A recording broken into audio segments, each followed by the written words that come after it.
I'm Rachel B. I struggle somewhat with my job title. I suppose if I was trying to explain to somebody that I just met what I do, I would say marketing and event manager. Mainly live music events. I do a monthly event called I Love Live, which is a platform for emerging talent, and we film it for MTV Base. So there's a package that goes out on MTV Base every month. The end goal for me of putting on a great event is not counting the money. The end goal is seeing 5,000 people with their hands in the air having a wicked time. You know, there's no feeling like that in the world.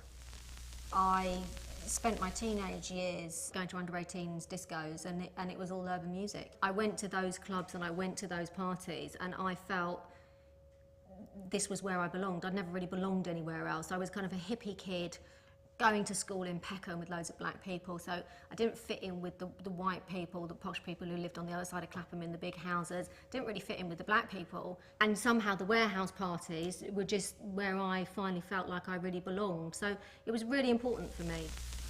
I kind of fell into doing the club promotion because I was out all the time. People who were putting on parties were like, God, you're out everywhere, will you give out some flyers for us for our next event? And, you know, being quite canny and savvy, even as a 18-year-old, I said, well, you know, if you want me to give out flyers, then I want to be cut in. The key card. The key card was my first ever business, which I started when I was 19. Basically, we had an 0898 number, you know, where you earn money from people calling, which was very early days. You bought this card for £20 and it gave you discounts at clubs all over London. Me and Trevor Nelson did a night together at the WAG on a Friday, and that was the first black music night that had ever been at the WAG. So it felt like, yeah, we were real pioneers. It felt like we were doing something and changing, you know, changing the music scene and changing the club scene. So I was running all of these clubs and doing all these parties and sort of building a reputation, building my contacts, and I never saw that it was a career path. So I always had in my mind that this was just something that I did on the side.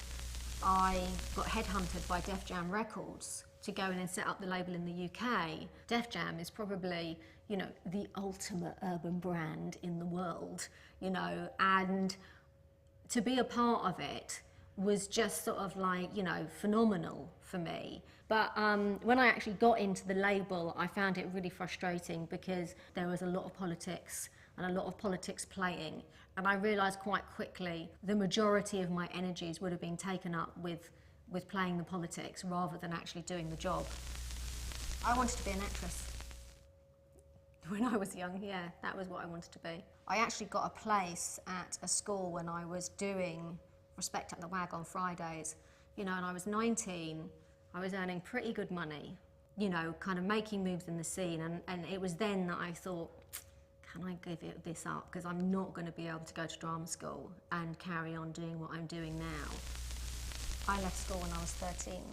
We moved 17 times before I was 12, because my mum was just a bit of a mad hippie, basically. We were living in communes. I didn't really go to school very much. In fact, between the ages of 5 and 16, I actually only went to school for a total of 5 years altogether anyway, because I was pretty much left to my own devices quite a lot of the time. I learned how to sort of cope and be a kind of manager of situations very, very early on.